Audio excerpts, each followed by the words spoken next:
Yo, welcome to another episode of Shaw Sports and Faith SSF, and let's get right into the video. Don't fold under pressure.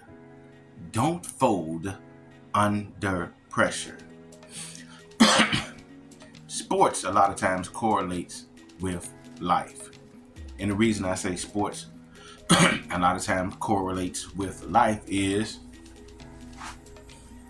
you have a lot of guys in sports that are extremely talented. Extremely skilled. And to make it to the professional level of any sport, and say for instance in the NBA, you probably with this maybe it's 32 NBA teams, I believe, or 32 NBA teams, so you might have 1,000 spots. So I think it's 15 players to every team, so that may be 1,000 spots. I don't know, my math is a little off. But out of those 1,000 spots, you are one of the greatest players in the world, because they go and find players everywhere. So you one of those greatest players in the world. And then either the stars in the league, let's just talk about the stars in the league. The stars, you may have about 25, maybe 50 stars. I'm talking about 50 stars. And then you got the superstars, to where you may get to maybe 10 superstars when it comes to the NBA. That's got to be talented. But to become a superstar, to me, when it comes to the NBA, you have to be one of those guys that perform not only during the regular season, but when times get tough, when times get rough, when everything is on the line. See, in the NBA, you got 82 games. It's 82 games. So if you lose one game on Monday, you got another one most likely on Wednesday, then another one on Friday. But when you get in the playoffs, baby, when you get in the playoffs, and there's only 4 games in the playoffs, and you got to win, you got to win 4 games out of 7, out of a 7-game series, and you got to play well, and your team got to play well, because man, you only have so many games before you can get to a championship. And a lot of the great players make their name or make their names in pressure moments. Pressure moments is in the playoffs. It ain't that much pressure during the season, but in the playoffs, that's when you make your moments. That's when you become superstars. That's when people like Michael Jordan, Kareem Abdul-Jabbar, LeBron James, Kevin Durant, Dr. J, Julius Erving, Larry Bird, Magic Johnson, guys like this made their names or made their names. Also Stephen Curry in the playoffs and in tough moments. You think about Akeem, the Dream, Elijah One.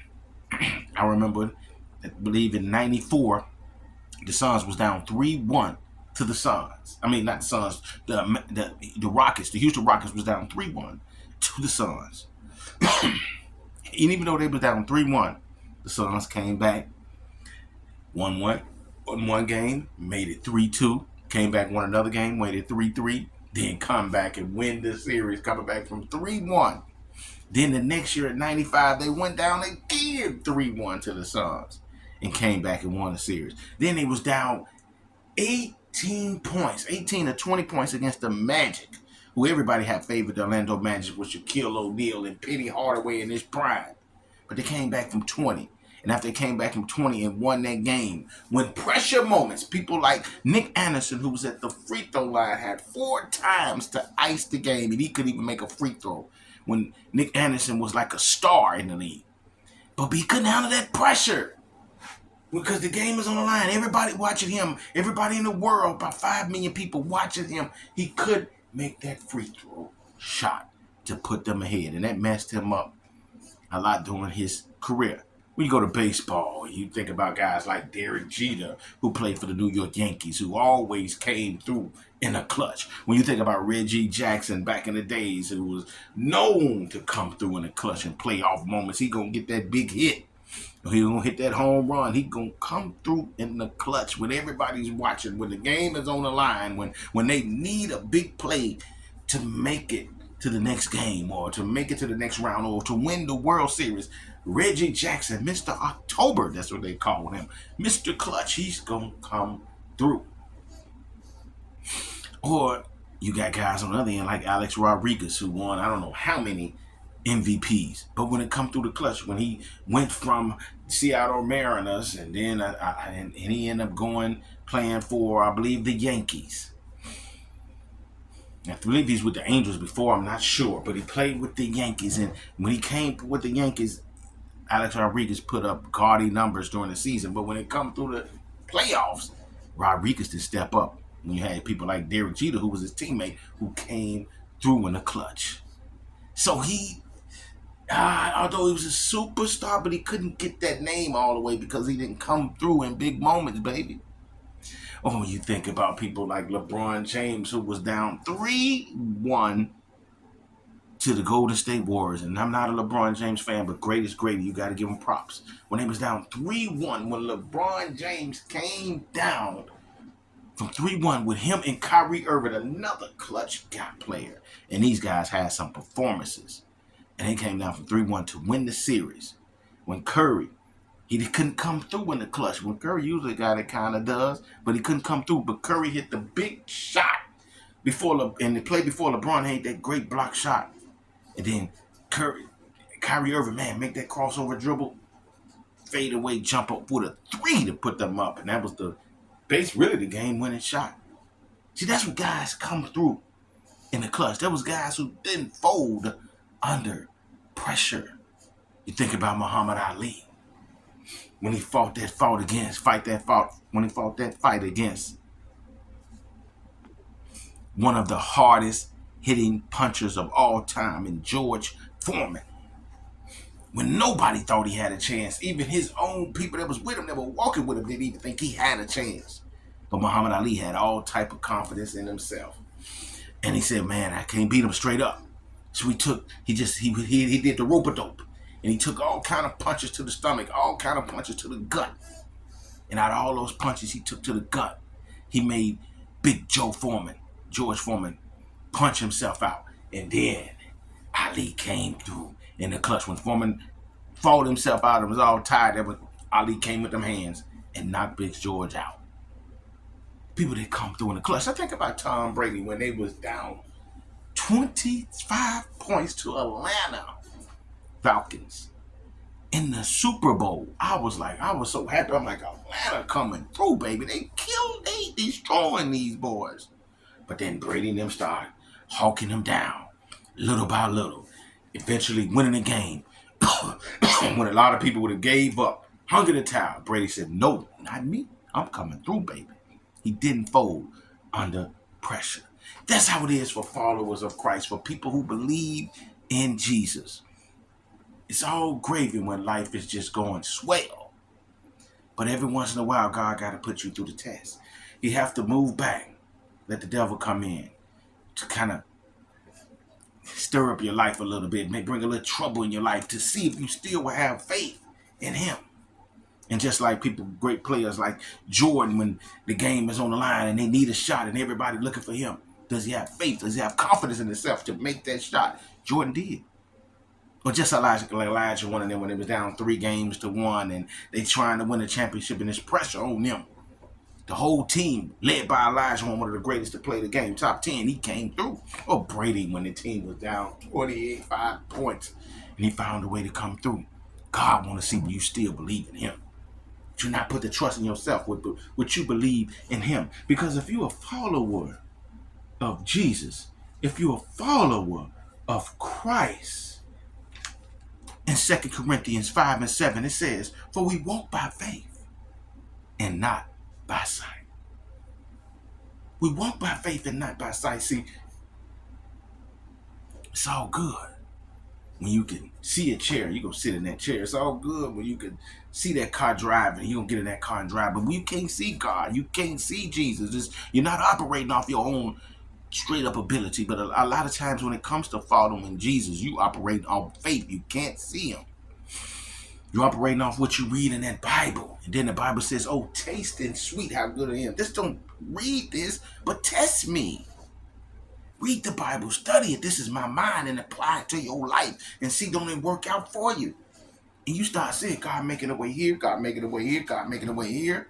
And then when he step back and allow the devil to trouble your life a little bit just to see if you still have faith in him, and you apply that faith even if it's nothing but a mustard seed, and you see God bring you through troubles and trials and different tribulations and working out and bringing peace, it builds up your faith. So just like Brady, when he went down 20-some points, he been in situations that he had faith and his confidence in himself, so I can come back. Jordan, time after time, he didn't practice on this jump shot. He didn't work on this jump shot. He didn't work on these moves. He got confident in himself that, hey, game on the line, I'm coming through. Same thing with Kobe. Same thing with Elijah Warren or Derek Jeter or Mr. October, Reggie Jackson. All the great superstars that came through in the clutch. Paul, one of the great people in the Bible. The guy that stood strong in the test of faith. Peter. David, when he fought against Goliath. Big, strong giant. Everybody like, man, this giant's serious. I ain't coming against him. David said, man, I got God on my side, and God gonna make me, God working through me, he's gonna deliver him. Or the 3 young Hebrew boys, when they told them to bow down. Nebuchadnezzar said, bow down and worship this big golden statue, which was 90 feet high and 9 feet wide from what I read in the Bible. Everybody had to worship. And if you don't, we gonna put you in this fiery furnace. Those guys said no. We were enslaved because we went against God. And if I got to die, I'm not gonna go against God, because the Bible says that don't fear what man can do to your body, can kill you, maybe torture you, but fear going through torture for the rest of your life, pain for the rest of your life, torment for the rest of your life in hell. But if you go through a little bit of this torture, a little bit of this pain, if I allow it, but you die, you're going to wake up in heaven in paradise. But these guys said, no, we're going to trust God. Either way, he going to be there for us, or we're going to die and go to heaven. And because they trust God, because they didn't fold under pressure, you throw them in there and they raised that fire up high as it could. And they threw them guys in there, them 3 Hebrew boys. But when they went in there, they didn't get burned. They didn't burn their clothes, and they didn't do nothing. But matter of fact, Jesus was right there with them. And they stepped out, and Nebuchadnezzar said, their God is God. See, when you show faith,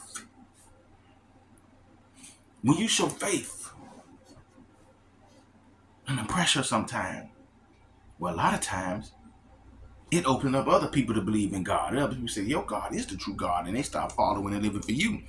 When people like Tom Brady come through in pressure situations, his teammates believe in him. They trust him. Oh, man, we ain't worried about this. We coming through. They got major confidence. People had major confidence in Jordan. They had major confidence in Elijah Warren and the Houston in Elijah Warren and other team. People that watched Muhammad Ali, what he went through with Foreman, because nobody could take that. They had faith in him. And then other fighters that fought against Muhammad Ali, man, we don't want to fight him. This guy kind of tough. See, that's what it is when we don't fold under pressure. It can be tough. But that's why we got Jesus to trust in him. And when we're weak, he strengthens us. And he's always going to come through for us. So, my brothers and sisters, let's not fold under pressure. Christ will come through for us. He will be there for us if we don't fold under pressure and that we trust him. See, I'm going to leave you with this one. In Mark 11:22-24 reads, and Jesus answered them, have faith in God. Truly I say to you, whoever says to this mountain, be taken up and thrown into the sea, and does not doubt in his heart, but believes that what he says will come to pass, it will be done for him. Therefore I tell you, whatever you ask in prayer, believe that you have received it, and it will be yours. Sometimes some things we go through in life seem like a mountain. But we believe and we trust in God. God will remove that mountain. Bring peace, bring love. Bring a little paradise here for us on this earth. He'll fix it. He'll work it out for us. We just got to trust in Jesus because he's a strong tower. You all have a blessed and prosperous day. Peace and love. Like, share, comment, tell me what you guys think. Subscribe. Have a wonderful day.